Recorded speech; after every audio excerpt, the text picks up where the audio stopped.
પછી બેન મેં શેઠ વટું વાળ્યું.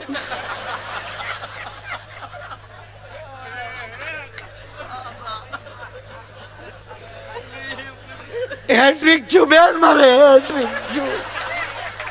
એક બેન આવ્યા હતા ફૂલી નામ.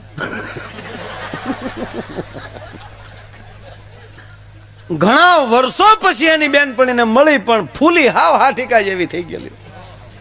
અરે બેન ફૂલી, કેમ ઘર ભૂલી? કે બેન મેં ખાધી થૂલી. એમાં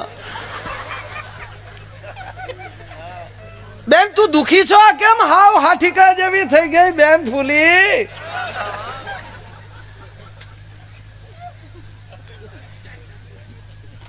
અને બેનોને કારક દુઃખ હોય ને એમાં કોઈ કહેવા વાળું હોવું જોઈએ. તરત કોઠો ખાલી કરી નાખે. શેડાના નાહુડાના ગોડાઉન ભીર્યા હોય તરત. બેન મારી પાસે બે તો કહું ને, ફૂલી માથે કેવી કેવી વીતી તને શું ખબર હોય બેન? નાખ્યું પડે 20 વર્ષના વાણા વાઈ ગયા બેન આપણે. અરે પણ બેન ફૂલી વાત તો સાંભળ બેન, બે ની દુબળી થઈ ગઈ સાંભળ. હમણાં હું રાંધી બેન હું. અરે રે બેન મને તો ખબર નહીં, નકર તો 2 થી કુમારવા ન આવું. એવું નહોતું, એવું કઈ કુટા જેવું નહોતો બેન. હાવ કઈ એમાં એક ભાઈ ગુજરી ગયેલો ટૂંકમાં. અને એક નિયમ છે એમાં, બહેનોનો વિષય એટલે આપણને ન ખબર હોય, પણ એક એવું મેં સાંભળ્યું છે કે કોઈ પુરુષ ગુજરી જાય, બૈરાઓ બધા આવી જાય, તો જે બેન દુભાણા હોય એ જ્યાં સુધી મોં ઉપર શેડો ન નાખે એ પેલા ગામની બાયું શરૂ ન કરે. એટલે ગામની બાયુએ કીધું કે બાઈ આ તારો મરનારો મર્યો, મોં ઉપર શેડો નાખ, અમારે છોકરાઓ પાડોશીને દઈને આવ્યું, અમારે પછી કામ હોય, તું બાપા લે મોં શેડો નાખ. તો બોલી કે તમે તમારે કૂટવી કૂટો. કે પણ તું નહીં રો. મારે કેમ રોવું? હું રોવ તો ખરી, પણ મારે આની વાંહે લવો હું વાળવો? એને લવા વાળવા પડે ને. એ મેળ્યું ના બેહનારા, મેળ્યું કેવ્યું કચ્યું નહીં ખબર હોય તારા બાપને. મારે આની પાછળ શું લવો વાળવો? જો ભેહું ચારી હોત કોક દી તોય હું કૂટતી કૂટતી કહેત કે હે મારી ભગરનો ચારનાર. કોક દી જો ઘોડે ચડ્યો હોત તો કહેત કે અરે રોજી ઘોડીનો અસવાર. કોક દી જો તાક દાન આપ્યું હોત તો કહેત કે અરે રે મારા કરણનો અવતાર. એમ ફૂલીને કીધું, ફૂલી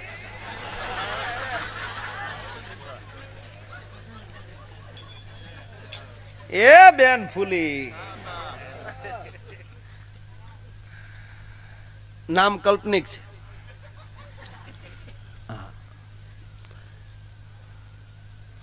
કે બેન હું રાંડી. કે તારે બેન અમને ન કહેવાય, નકર અમે ન બે ધીકો. એવું નહોતું બેન, ધીક મારવા જેવું કાંઈ.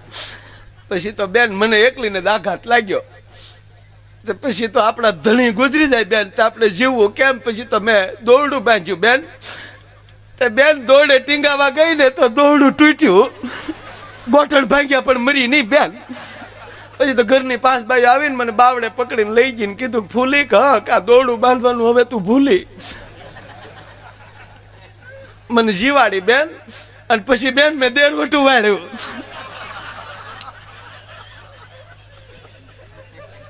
તે 2 વર્ષ ઈ જીવ્યા, 2 વર્ષ પછી ઈ ગુજરી ગયા બેન. મારે રંડાપો રિપીટ થયો બેન. પછી તો મારે કેમ જીવવું? તો બેન હું તો તળાવમાં ખાપકી, તો હોડી વાળા મને કાઢી. એ કે મરતી થી ક્યાંથી આયા? મારે ટૂર વાળા પ્રવાસ વાળા આવે, ભૂત થાય તો બીવે. હજી કાંઠે કાઢી તા તો 5 બાયું બાવડે પકડી લઈ ગયો. ફૂલી ઘા ખા થૂલી. પછી બેન મેં શેઠ વટું વાળ્યું.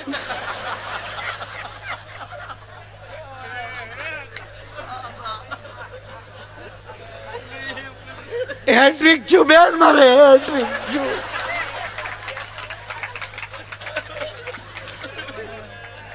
તો 2 વર્ષ રહ્યા છે તો જે થઈ ગયા એ વિધાતા તારું હું ગયું. પછી બેન ચૂક હવે તો મરી જવાય. તો રેલગાડી પાટે હોઈ ગઈ તો રેલ જ ન આવી. પોલીસ વાળા આવીને કીધું કે અમારે કાગળિયા કરવા પડે, અમારો વિસ્તાર ચાલી નીકળો. તા પછી 2 બાયું બાવડે પકડી લઈ જાય. ફૂલી કહા હવે મને ઘીરે હું કામ લઈ જાઉં? બેન મને હારાવટું વાળ્યું.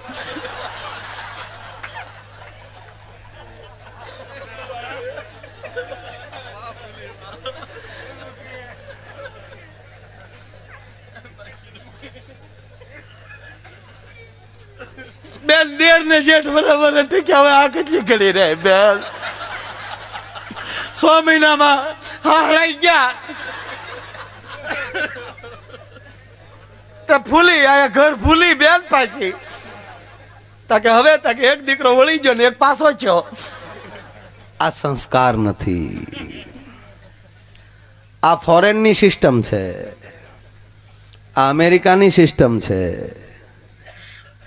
સાહેબ આ દેશની સંસ્કૃતિ તો એવી છે ખાલી સંબંધ થયો હોય લગ્ન ન થયા હોય અને સામે પુરુષનો જે છોકરાની સાથે સંબંધ કર્યો હોય એવા અનેક ઇતિહાસો છે એ ગુજરી જાય એનું અવસાન થાય એટલે દીકરાના માવતરો છે એ અહીંયા આવી અને એ દીકરીના બાપને એટલું કે બાપા ભગવાન ઊંધો નાખી દીધો આ પરથી ફરે એવું છે નહીં અમે તમને પગે લાગીને કે દીકરીનો ગમે ત્યાં ગોળ ખાઈ લેજો ઓરડામાં સાંભળતી હોય મહેમાન વયા જાય પછી બાપને એટલું કે બાપ આ ઓઢીને એના નામની ઓઢી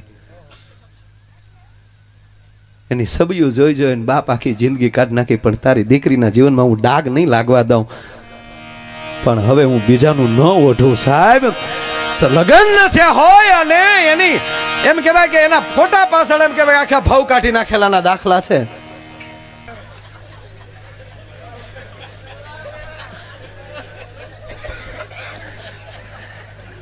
આ કૂટવાની વાત આવે એટલે એક દાખલો બીજો આપી દઉં કારણ કે હવે અમારો પ્રોગ્રામ ચાલુ થયો છો હા અને આ પૈસાનો પ્રોગ્રામ નથી પ્રેમનો પ્રોગ્રામ છે માધુભાઈના પરિવાર સાથે મારે પરિવારના સંબંધ છે હા નહીંતર અત્યારે આ માયો કઈ ઓછી માયા નથી પણ અહીંયા ઈનો ઈ છો મને કોઈ ફેરફાર નહીં આ મારું ઘર સમજીને આવું છું ક્યારેક ક્યારેક અમુક પ્રોગ્રામમાં એ મોડા પડે મારા બીજાનું લેવાઈ ગયેલી હોય તારીખ એમાં હું નથી ફેરફાર કરતો એ તો એને ખબર છે પણ કોઈ અરે આપણે ખોટું બોલીએ જ નહીં પણ આ તો મિત્રો સાથે તો મરીએ તો ખોટું ન બોલીએ ને એટલે ફૂલી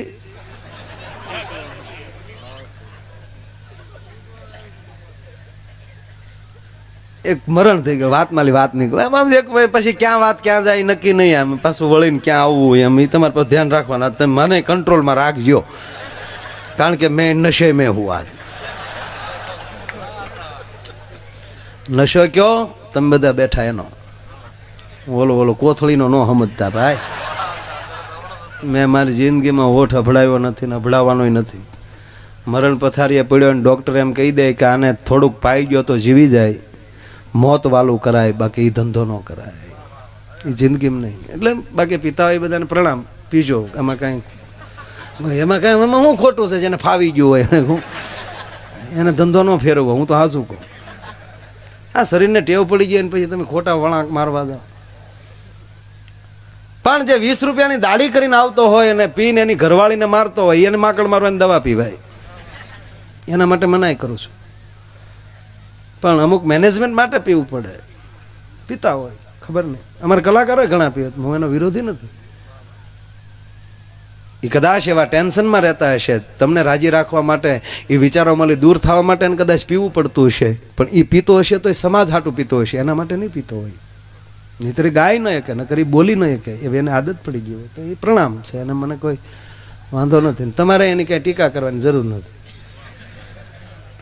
એ હું અંદર નાખે શું કામ જોવે બહાર હું કાઢે એ જોવો ને તમને હું આપે છે તો બાજરા શું કામ ખાવ એમાં હું નાખીએ આપને બધી ખબર છે પોદળા બકરા લીંડિયું બધું નાખીએ ખેતરમાં હું નાખી છે એ છોડી ગયો ખેતર તમને હું આપે છે એ મહત્વની વાત છે ત્યાં તો ઓહો ને બાજરી કે બાજરી હેડો છે છાણિયું ખાતું નાખ્યું છું છાણિયું સાણ તો ખા કારક જો તમે બાજરાનો ઇનકાર કરી શકો તો આવી વ્યક્તિનો તમે તર છોડી શકો એટલે મારે નથી જવું પણ મને પીધેલા ગમે ખરા હા એ વળી જાતા હોય તો લહેરમાં જ હોય આમ જો ભજન સિવાય ખોચું ભજન એટલે ભજન હા અને ઈવડે એ ઘોર કરે બીજા કરી ન કે સવારે પેટ્રોલ ના ગોતે પણ ભજન ઉપર નાખી દે કલાકારને એમને નહીં જવા દેવાના બાકી ભૂલ ન પડે એમાં ક્યાં. એક જણો ફૂલ પી ગયો બજારમાં નીકળ્યો પણ અમુક નીકળે એટલે બજાર ખાલી થઈ જાય ને તો હું કે એન્ટ્રી પડી ગઈ એન્ટ્રી નથી પડી કોઈને ટાઈમ નથી ને કારે કાંઈ કામ નથી. હા અમુક તો એ હાટું રહે છે ને કોણ માથાકૂટ કરે ઘડીક બજાર તરી જાવ ને. હા એન્ટ્રી પડી ગઈ કોઈ હામું જ ન હાલે આપણે હામું હાલે જ નહીં કોઈ હા ભંગી નાખવાનું બરાબર ખોટું નહીં બોલવાનું બરાબર ને બધું ગોઠવાઈ ગયું છે બધું બરાબર છે બરાબર તારે ખોટા દાંત નહીં કરવાનું.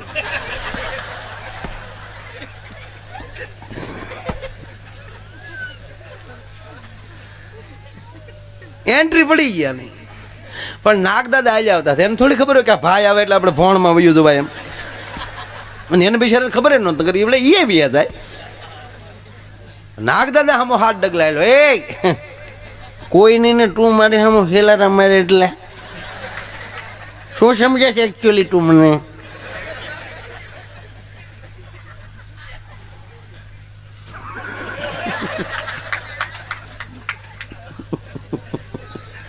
હવે તો પીવાનું જોઉં તો મને બોલું પ્લેન અહીંયા ચડે.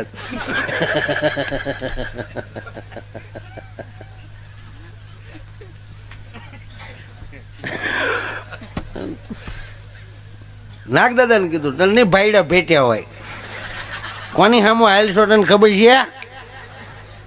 હા નાગ પાસે એમને જે તને બધા દૂધ પીવડાવે અમને રોજ નહીં મરડ ભેટ્યા હોય એમ કરીને એની પૂંછડી પર પગ માર્યો. ઓલે મોઢું જોયા વગર પગના ફણામાં ડંખ માર્યો હતા પાછો પગમાં હજી કઈ ને કે તારી મનની મનમાં રહી જાય ઝેરના દીકરા શબ્દ. પાછા માણસો એમ કે ઝેરના પારખે ન હોય આનાથી કેટલાક પારખે કરવા મારે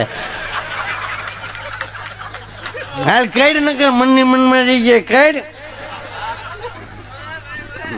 નવકુળ નાગના પેટ ન હોય તો કેડી જાય.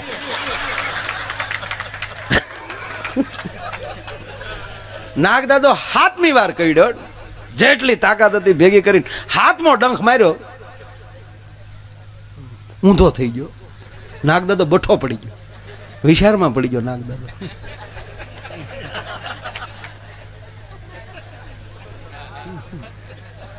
નાગદાદો ને સામું જોયા હા ક્યાં નો હશો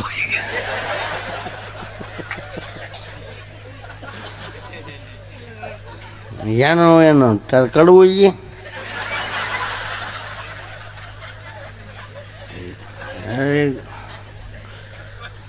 અખતો કરી છે નાગદાદો વિશે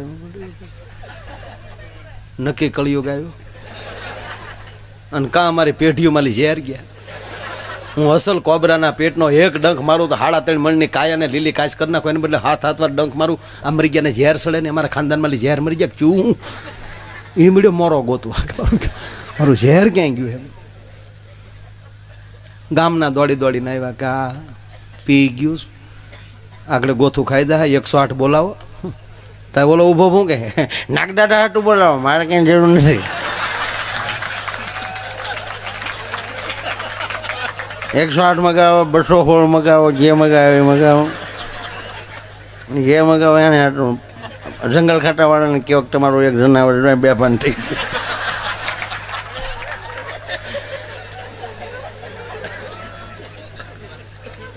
ગામના કે આ પી ગયેલો છે આગળ ઉતરશે તો ઝેર સડીને પૂરું થઈ જાય. આ મૂળ કેપમાં બોલે કોઈક બૂટ કાઢીને જો તો ખરા કેટલા ડંખ માર્યા. ગામના તેણે પકડ્યો ને બે બૂટ કાઢ્યા. બૂટ કાઢીને જોયું ત્યારે ખબર પડી કે પગ પ્લાસ્ટિકનો છે. હળના દીકરા નાગની ડોકમાં ગાળિયા નાખ્યા. કલ્યાણપુર કારગિલ વખતે સત્ય ઘટના કહું તમને. દીકરાના લગ્ન જ થયેલા મોહનના. મોહન નામનો યુવાન શહીદ થયો અને અમારો કાર્યક્રમ હતો. અને ન્યાલી એની આખી બટાલિયન સાહેબ શ્રદ્ધાંજલિ દેવા માટે આવેલી. હવે આ દીકરી ગામડાની મોહન છે હતવારા સમાજનો છોકરો. આ હતવારા સમાજની દીકરી એને લગ્ન થયેલા અને એમાં એ દીકરો મિલિટરીમાં યુવાન હજી 22-20 વર્ષની ઉંમર. 22 વર્ષનો 23 વર્ષનો યુવાન એ શહીદ થઈ ગયો અને અહીંયા નક્કી થઈ ગયું હતું કે આ શ્રદ્ધાંજલિનો કાર્યક્રમ પૂરો થાય અને આપણા આ જે બધું એના પ્રસંગો પતી જાય પછી આ દીકરીનું બીજે સંબંધ કરી નાખો. દીકરીએ પણ હા પાડી દીધેલી, એમાં કોઈ ઓલું નહીં. આ મારી પાસે મળેલી વાત હું પાકી કરું. એ કાર્યક્રમમાં હું હતો, હું ને લલિતાબેનનું ને ભૂલ મારો પ્રોગ્રામ હતો અને આખી બટાલિયન જ્યારે આવી આ દીકરી કાર્યક્રમમાં બેઠી હતી અને આ દેશના આપણા જે ટૂંકમાં મોટા મોટા જે આગેવાનો હતા એમણે બધાએ ફોટાને શ્રદ્ધાંજલિ આપી અને જ્યારે ઓલાએ સલામી બધાએ આપી બટાલિયને અને જેલાએ પ્રવચનો કર્યા એ દીકરી બેઠી બેઠી સાંભળતી હતી. કાર્યક્રમ પૂરો થયો, એનો બાપ એને હારે હતો. પ્રોગ્રામ પૂરતી જ દીકરીને લાવ્યા હતા. સાહેબ દીકરી ગાડીમાં નહોતી બેઠી કે બાપુજી કારગિલ શું કહેવાય મને ખબર નહોતી ને આર્મી શું કહેવાય એ મને ખબર નહોતી, શહીદી શું કહેવાય એ મને ખબર નહોતી, એટલે મેં તમને હા પાડી હતી. પણ એવડું મોટું ઓઢણું ઓઢીને મારો ધણી ગયો હોય તો હવે આનું ઓઢણું મારાથી કઢાય નહીં, કહી તો હકો ને કોઈ ફલાણાની ઘરવાળી છો એમ. આ સંસ્કૃતિ આ દેશની છે એ વાત ફાઇનલ છે. બાકી ભૂલી ઘર ભૂલી આ દેશ નથી, મારો કહેવાનો અર્થ એ છે.